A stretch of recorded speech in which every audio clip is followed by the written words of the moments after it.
Artinya ngeten nggih, kula nyuwun untuk tema sekarang itu gimana nyikapi aliran sesat. Termasuk sing kula wau awal ngaji menyangkut dukun. Kita iku sing ngaku nabi mungkin terima musotek, tapi praktek sing ngaku pangeran pirang-pirang. Iku mau. Kowe dak ra anut tanggal ku delok mesti untuk musibah, untuk bahaya. Muni mesti wae masalah sekali. Cara syariat ngono iku masalah sekali. Tapi kita ini jadi masyarakat gitu-gitu ndak sensitif. Nganggep omongan ngono iku gak mus. Nggih boten. Padahal Nabi Muhammad lali gak muni insyaallah pangeran oleh duka gak barbar. Saiki kita duwe kelompok sing seneng dukun padahal sing omongannya main mesti. Mergo niki penting sangat nggih. Kula wingi SMS teng kanca-kanca sing jamaah ngaji kula. Nabi nate dawuh, "Idza zaharatil fitanu wal bid'u falyuzhiril alim ilmahu wa illa fa alaihi la'natullah wal malaikati wan nasi asmain." Nak fitnah iku wis ketok, wong alim kudu ngetokno ngalime. Kaya kula wau ngetokno ngalim kula. Saiki wong bareng-bareng muji kaji. Tapi gak tau muji salat. Kudu ana wong alim sing nekat kaya kula muji salat gak buati Allah. Nggo ngimbangi wong alim-alim sing mau iso muji kaji. Padha-padha ibadah sitok dipuji sitok ora. Nek ora ya ora kabeh. Iya ya kabeh. Nah, sing wani ngotot ya kaya kula, mergo ana regane, sampean macam-macam gertak malah ngredeg kabeh. Aku lho beda ae. Lha mergo nek sing ngomong sampean kan pancen kere ra kelar kaji. Nek kula kan gak ngarah ana wong darane ra kelar kaji. Kula pun piro ditawani kaji mulai tempat kerja sampai anak buah kula sing sugih-sugih. Gak sik tak kampanye salat sik ngono wis dielingno Kanjeng Nabi kampanyane salat wis bar ya tak kaji. Ya jangkut kalau suwun nggih, masa aliran sesat itu dimulai saka fantasi, eling-eling khoyali nggih cara bahasa hikam jenenge apa? Khoyali. Mergo kula niku pondok salaf niku kula nate, kula cerita. Saya itu pernah diskusi sama Dirjen Depa, pernah diskusi dengan orang-orang pinter. Pondok salaf itu harus ada sertifikat. Wonten sing musala pondok salaf kudu bersertifikat. Engko sing ketok nggih MUI, sinten? MUI. Mergo nek gak disertifikat, kadang kan ning pondoke wonge nakal to gak sempat ngalim. Tapi berhubung soleh tetep ngiyai. Ngiyai ning desa terus dhewe aliran nganggo versine dhewe. Mau santrine rambute kon gondrong. Terus carane wiridan niku macam-macam, sitok kumplung sitok kosong, kumplung sitok isine watu. Terus ngesano nek ibadah glontang-glontang luwih apik timbang sing ora glontang. Artinya terus difantasi dhewe. Padahal nak fair, tasbih itu ya bid'ah, nak nuruti bid'ah. Lah padha watu sudah kok tom apa? Cempolong terus dimencalon ning cempolong sing kosong ya padha bid'ah. Nak nuruti iku diarani bid'ah. Mergo inti wiridan kan ikhlas e. Soal kaifiyahe wong kadang nganggo tasbih, kadang nganggo cethet-cethetan sing modern, kadang nganggo watu krikil. Tapi padha-padha salaf kan ngeri to nggih senteng desa-desa. Artinya nak sing ijek di guru induk, misalnya di guru teng sarang, nopo teng langitan, nopo ijek lumayan. Mulane sampai ana pepatah takokno bahasa Quran ta'allama bila sayhin fasayhu nopo setan. Wong belajar tanpa guru, gurune setan. Mergo nuruti agama wong di fantasi dhewe-dhewe. Ya akhirnya koyo kasus sinten sing Malang ku Khairi ta sinten? Salat kon bahasa Indonesia. Saiki musoddek. Artinya kan gawa fantasine piyambak. Mergo dekne ngerti, salat itu tujuannya kan eling pangeran. Eling tanpa ro artine kan gak iso. Akhire dekne ndek ide nang ngono salat kan bahasa Indonesia. Ya padha kaya kiye-kiye desa sing santrine rambuté kon gondrong, kon mangan, kon tirakat, gak oleh mangan sego, gak oleh ngene-ngene. Itu kan fantasi piyambak. Ora ana sanate. Sanad zaman Nabi nu pas nyipi teng Gua Hira sangu mangan mboten. Bontot mboten Nabi. Bontot teng hadis sahih Nabi napa? Bontot. Kenapa Nabi bontot? Mergo nak wong ora mangan 3 dina. Iku yo mau gliyeng-gliyeng karo fata morgana kok dianggap Jibril. Kelaparan mripat bawur jare roh nur. Jadi ini kula batesi tapi kula bertendensi hadis bahwa mungkin di antara jamaah sini kan nggih ngerti to aliran macam-macam. Iku artinya kita antisipasi lah. Kita harus kembali ke syariat. Mergo pun ribuan, riyen teng Medion, teng Ngawi wonten MTA Majelis Tafsir Al-Qur'an. Terus sakniki teng Sulawesi napa aliran Al-Haq, ning kota-kota ana aliran sing macam Paham nggih? Al-Qur'an suci macam-macam. Itu masalah utama kita. Ini awalnya itu kiai-kiai melok ngandil dosa. Mergo kiai-kiai senengane yo barang-barang sing berbau klenik. Akhirnya tepaan sing santri tipikalnya begitu. Sekarang mlebu to nggih, mun karek mlebu cara Jawa mundup-mundup malah entuk dalan. Ya itu tadi, karena kita wis ngekeki ruang itu. Ruang itu telah kita berikan. Akhirnya saiki mboten terkendali. Ya mulai kula nyuwun kiai-kiai sing biasa manakipan, manakib itu nggih dijiwai artine, termasuk cerita wau Abdul Qadir ngerti faidan nurun aduan apa? Fisama. Ngerti cerita-cerita bahwa masalah manakib itu masalah ilmiah.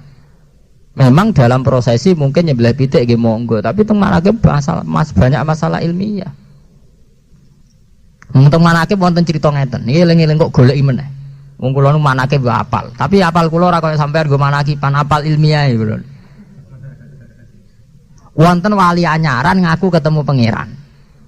Nggih wonten. Terus ditakoni si Abdul Qadir, apa betul berita wong kok roh Allah? Jare si Abdul Qadir, huwa musaddiqun fi qauli multabasun alaihi fi amri. Omongane dekne jujur, tapi dekne ngalami iltibas, ngalami gunjangan jiwa. Jujur tapi ngalami iltibas. Iku pas dekne puncak tok kewalian roh nur. Lah nure dekne fa asraqa nuruhu ala nure dekne berbenturan mbek nurul hakikat. Terus dekne nyangka nurul hakikat iku ainullah. Lha iku artine kan betapa ilmiahnya si Abdul Qadir jebule dekne mau roh nuru basiratihi. Tapi nure basirahe disangka iku intinya kan ilmiah gitu, paham ya?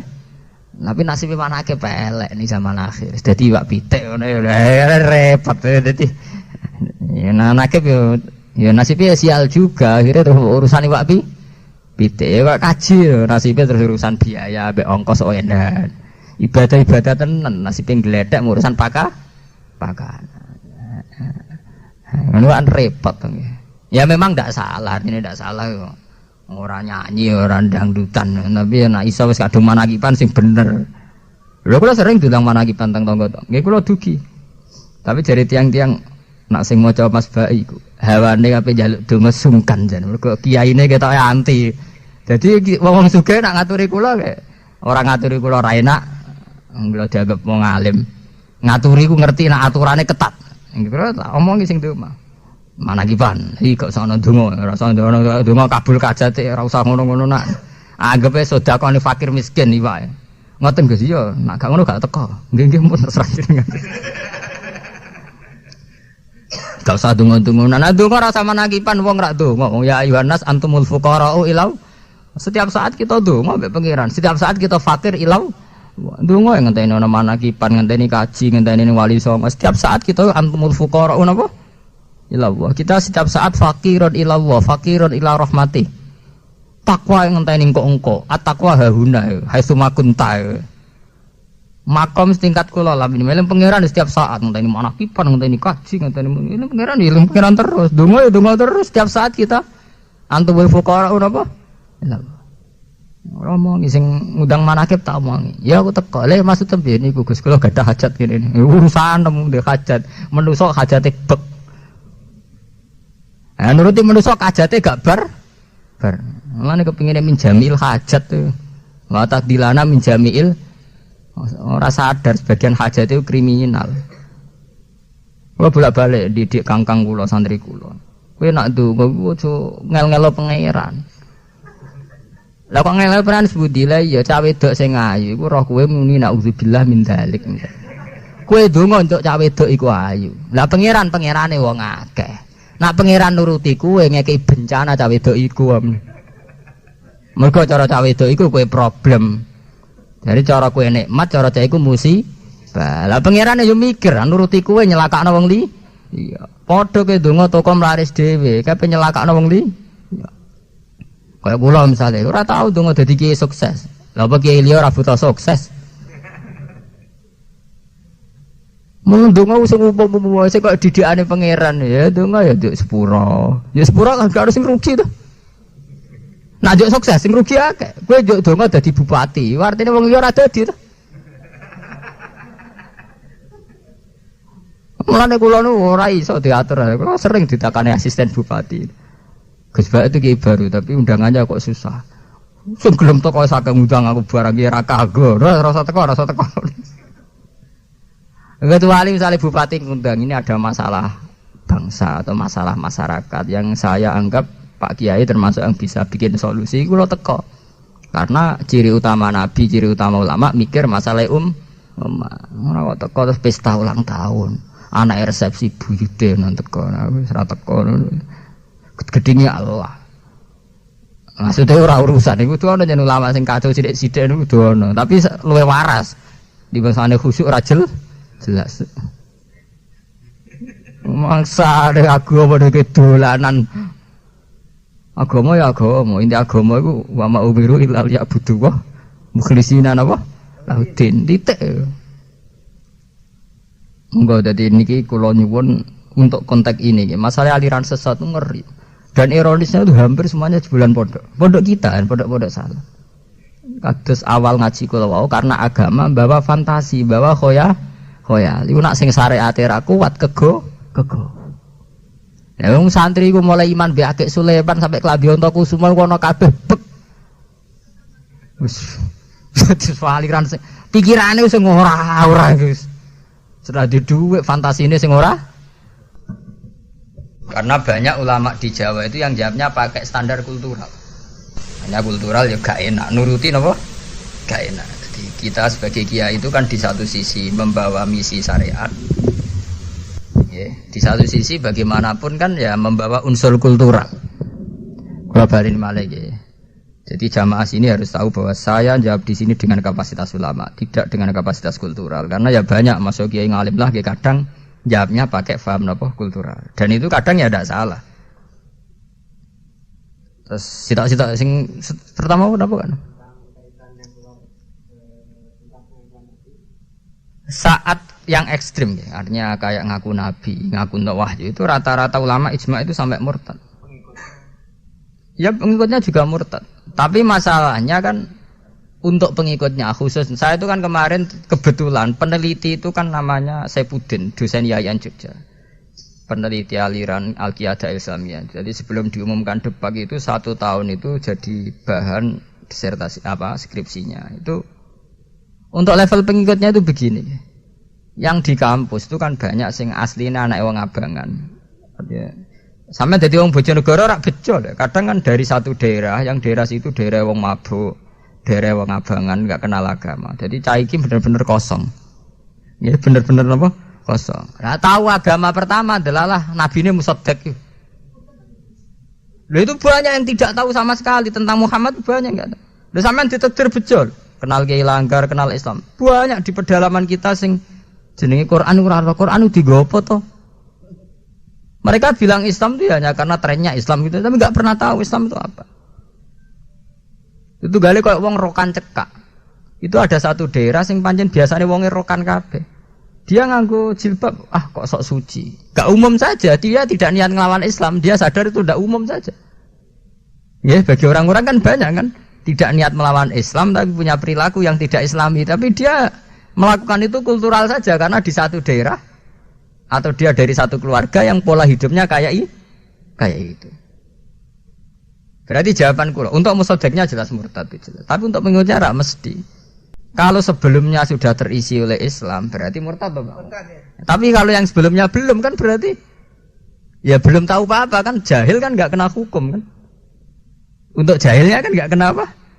Ya kita luruskan, untuk orang lain wajib luruskan. Terus untuk musaddiqnya ya iya, tapi untuk yang awalnya tidak tahu. Makanya di kampus itu tidak hanya Qiyadah Islamiyah yang laku, aliran apa saja di kampus laku karena kadang dari tidak tahu. Itu seperti pertanyaan yang kedua tadi, sinten Kang sinten jenengan? Sinten apa? Kang Tekno itu. Di Cirebon saya pernah ketemu sama yang mengikuti JIL. Dia tidak tahu kalau dalam Islam wong lanang oleh poligami. Dia juga enggak tahu bahwa cara agama sebenarnya widadari, tidak tahu. Tahu itu malah setelah baca informasi tentang Islam liberal. Bahwa kalau orang lelaki boleh poligami, ngapain yang istri ndak? Akhirnya dia tergugah rasa keadilannya. Nak wong lanang tok wong wedok, rantuk ini kan ndak adil. Jadi dia terus malah tergugah rasa keadilannya. Hanya dia tidak pernah melakukan, tidak pernah punya akidah Islam dia.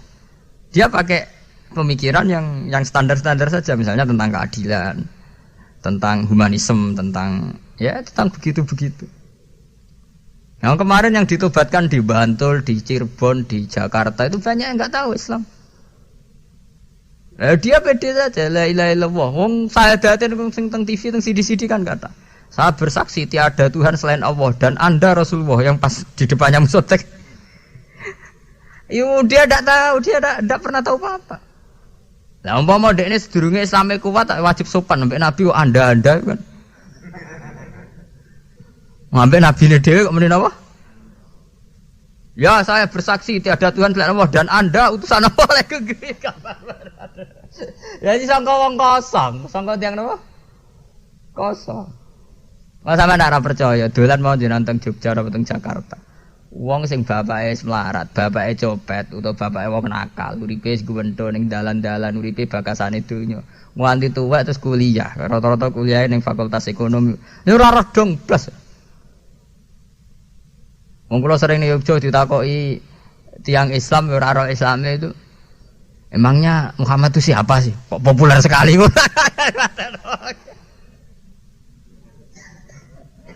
Kok populer apa? Sekali. Lalu takutnya rasional deh.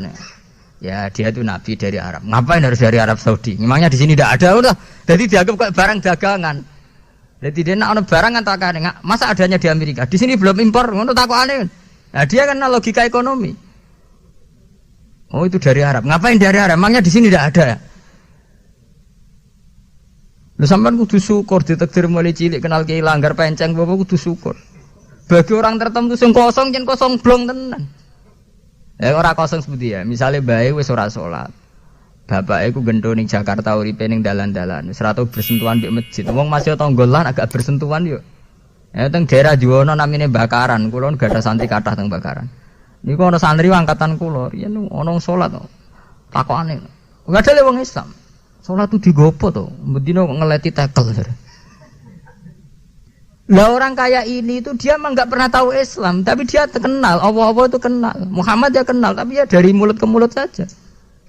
Lah, orang kaya ini kalau terus di kota ada aliran setelah dia rasionalitasnya hidup lewat intelektual, terus dia disodori pikiran-pikiran liberal, keadilan, humanisme kan tertarik. Karena itu lebih rasional bagi dia ketimbang pikiran-pikiran agama. Paham ya? Nah, akhirnya terus aliran liberal, aliran sesat. Kenapa orang kampus yang terkenal intelek justru paling mudah dirasuki aliran sesat? Ini kan janggal. Di satu sisi terkenal orang kampus orang yang sudah intelek. Di sisi yang lain kenapa paling mudah kena pengaruh? Karena mereka intelek tapi dalam hal agama kosong. Paham ya? Jadi saya pikir ini juga menjawab pertanyaan Mas Tekno. Jadi ketika disurvei itu masalahnya itu sudah kompleks. Rata-rata dari kosong. Nyatanya yang rata-rata pernah mondok atau ngaji ya standar-standar saja. Kula nu kenal mbek Ulil. Ketika ditanya dari mata ke dari hati ke hati berdialek mbek ngalim mboten pede ya, Mbak. Ndak, Anda meyakini begitu sebagai keyakinan apa sekedar itu hasil pemikiran yang Anda sendiri masih meraba-raba atau mencari-cari. Yang enggak disadari tiang awam kan antar wong pinter itu sadar teori relativitas, teori bahwa manusia itu mengalami ambiguitas, bahwa manusia dalam segala kecanggihan pikirannya itu mesti mengalami keraguan. Apa betul pikiran saya ini sudah final untuk proses? Apa betul pikiran saya ini baru faktor atau akibat? Sehingga semua pakar-pakar itu kalau punya pemikiran itu sudah biasa, ada edisi revisi, ada edisi macam-macam. Tapi pengikutnya saja nganggap itu final. Bagi pemikirnya sendiri kadang nganggap itu tidak final. Makanya kayak pertanyaan Mas Tekno itu, apa itu istiadat yang spektakuler? Penulisnya sendiri atau pemikiran sendiri tidak pernah merasa spektakuler. Dia sendiri sebagai pakar, sebagai intelektual menyadari itu proses. Kayak Kunto Wijoyo dulu bikin moralitas Islam, terus zaman MH Inun Najib, zaman Cak Nurholis dulu, Islam Yes, Partai Islam No, itu orang-orang yang masih mencari. Nyatanya Nurholis di akhir hayatnya ikut konvensi Golkar, ingin jadi presiden karena dia sadar Islam Yes, Partai Islam untuk jalan Islam. Dia tidak bisa setegas zaman ketua HMI bilang Islam Yes, Partai Islam No. Ketika orang sudah tua dengan segala proses sosial mungkin rubah. Oh iya, dalam konteks zaman akhir kalau kita tidak dukung salah satu kandidat atau tidak ikut partai politik, lalu lewat mana kan terus begitu. Ya akhirnya mau politik kan banyak kan, Kiai Nom dulu gak politik malah justru pas sepuh politik. Logikanya kan janggal, mestinya pas sepuh kan malah uzlah kan. Tapi karena kadang sadar dia loh, dengan berbagai gerakan moral kok tidak pernah efektif, tapi kan lewat perpu perda kok lebih efektif. Ya misalnya pelarangan narkoba, ada kan lewat moral kiai saja tidak cukup, tapi kalau lewat perda, bagaimanapun karena narkoba itu ilegal kan, lewat perda kan tetap bisa ditangkap polisi kan. Artinya narkoba yang kucing-kucingan kan. Coba kalau hanya lewat moral kiai, orang narkoba gak berkucing kucingan. Artinya dengan kekuatan pemerintah kan lebih efektif karena kemudian jadi ilegal kan, jadi barang yang melawan hukum.